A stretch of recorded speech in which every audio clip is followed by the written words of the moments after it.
ఎన్టీఆర్ జిల్లా మైలవరం నియోజకవర్గం ఇబ్రహీంపట్నం మండలం సయ్యద్ షాబుకారి బాబా దర్గాను సందర్శించిన డిప్యూటీ సీఎం అంజద్ బాషా. కొండపల్లిలో ప్రసిద్ధిగాంచిన హజరత్ సయ్యద్ షాబుకారి దర్గాలో 427వ ఉరుసు మహోత్సవాలను ఘనంగా నిర్వహించేందుకు ఏర్పాట్లు పరిశీలించి దర్గాలో ప్రత్యేక పూజలు నిర్వహించిన డిప్యూటీ సీఎం అంజద్ బాషా అన్ని మతాలకు సంబంధించిన మత గురువులు, పీఠాధిపతులు, చర్చి ఫాదర్లు కూడా హాజరవుతారని ముస్లిం మత గురువు అల్తాఫ్ రాజా తెలిపారు. సుమారు 2 లక్షల మందికి పైగా భక్తులు హాజరవుతారని నిర్వాహకులు తెలిపారు. హాజరయ్యే భక్తులకు పెద్ద ఎత్తున అన్నదానం ఏర్పాట్లను నిత్యాన్నదాన భవనం దగ్గర ఏర్పాటు చేస్తున్నారు. దర్గా కమిటీ సభ్యులు డిప్యూటీ సీఎం అంజద్ బాషా చొరవతో సీఎం స్పందించి దర్గాకు ప్రత్యేక రహదారిని ఏర్పాటు చేయడానికి ఆదేశాలు ఇవ్వటం హర్షదాయకమని ఈ సందర్భంగా నిర్వాహకులు తెలిపారు. గతంలో రైల్వే ట్రాక్ పైన బ్రిడ్జి నుండి దర్గా వద్దకు రావాల్సి ఉండడంతో వృద్ధులకు, రోగులకు ఇబ్బందిగా ఉండేదని, బ్రిడ్జి కింద నుండి రోడ్డును ఏర్పాటు చేయడంతో సునాయాసంగా దర్గాకు చేరుకోవచ్చని ఆనందం వ్యక్తం చేశారు. ఎన్టీపీఎస్ గతంలో ఆగిపోవడంతో మహత్తు కలిగిన బాబా దర్గాకు దారిని ఏర్పాటు చేసిన నాటి నుండి నిర్విరామంగా నడుస్తుందని నిర్వాహకులు తెలిపారు. దర్గాలో బాబా సమాధితో పాటు ఆర్కియాలజీ వరల్డ్ రికార్డ్స్లో నమోదు కాబడిన సర్వరోగ నివారణగా పిలువబడే షిఫా బావిని సందర్శించిన అంజద్ బాషా మరి ఇక్కడికి వచ్చి మరి వాళ్ళ కోరికలు నెరవేరుతాయి అనే నమ్మకం, విశ్వాసం బలంగా ఉంది కాబట్టే మరి కొన్ని లక్షల మంది మరి ఈ 3-4 రోజుల్లో సందర్శించుకోవడం జరుగుతుంది బాబాని. మరి అలాంటి ఘన చరిత్ర కలిగిన ఈ దర్గా మరి ఏదైతే అల్తాఫ్ బాబా గారి ఆహ్వానం మేరకు మరి ఆ భగవంతుడు కల్పించిన అవకాశం నాకు ప్రతి ఏటా కూడా ఈ దర్గాను సందర్శించుకోవడం జరుగుతుంది.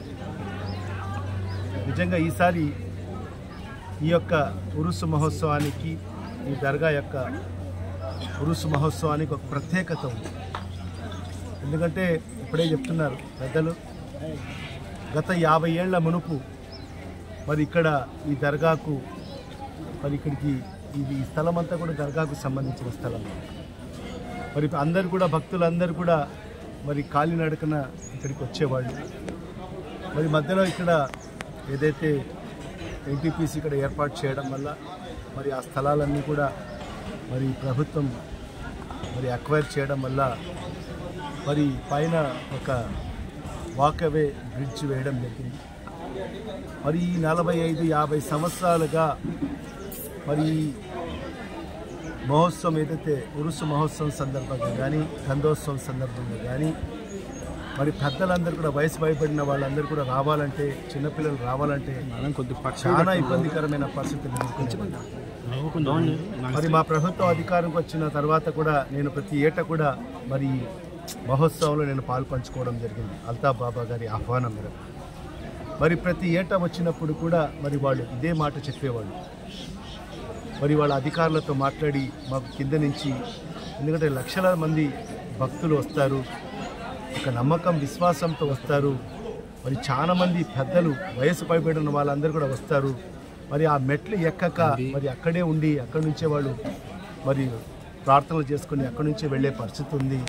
మరి అలాంటి వాళ్ళకందరికీ కూడా ఈ దర్గాను సందర్శించడానికి అవకాశం కల్పించమని చెప్పి కూడా మరి బాబా గారు అడగడం జరిగింది. మరి ఆయన ఏదైతే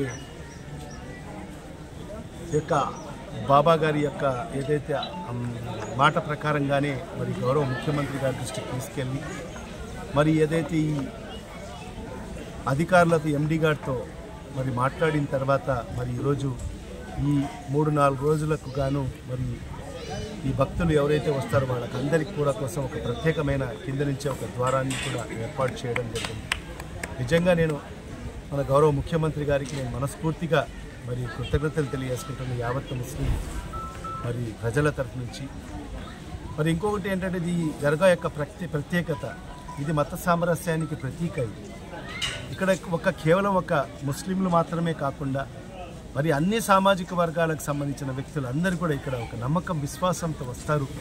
ఇక్కడికి వచ్చిన తర్వాత మరి ఇక్కడ వాళ్ళ కోరికలు నెరవేరుతాయి అనే ఒక నమ్మకం, విశ్వాసం మరి బలంగా ఉంది కాబట్టి మరి ఇక్కడ అన్ని వర్గాల వాళ్ళు, అన్ని కులాల వారు, మరి కులాలకు అతీతంగా, మతాలకు అతీతంగా కూడా మరి ఈ దర్గాను సందర్శించుకోవడం జరుగుతుంది.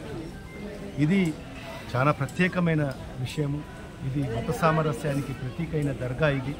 మరి అలాంటి మహోన్నతమైన మరి ఈ దర్గాను మరి ఈరోజు నిజంగా నేను కూడా అదృష్టవంతుని మరి ఈరోజు సందర్శించుకోవడం, మరి ఈరోజు ఇక్కడ ప్రార్థన కూడా చేయడం జరిగింది. బాబా గారు మరి ఈ రాష్ట్రం సుభిక్షంగా ఉండాలని చెప్పి, ఈ రాష్ట్రంలో ఉండే ప్రతి ఒక్కరు కూడా సుఖ సంతోషాలతో ఉండాలని చెప్పి, ఈ రాష్ట్రంలో మంచి వర్షాలు కురవాలని చెప్పి, మరి ఈ రాష్ట్రంలో ఉండే రైతు సోదరులకు అందరికీ కూడా మంచి పంటలు పండాలని, పండిన పంటలకు మంచి గిట్టుబాటు ధర లభించాలని చెప్పి, ఈ రాష్ట్రంలో ఉండే యావత్తు వర్తకులకు, వ్యాపారస్తులకు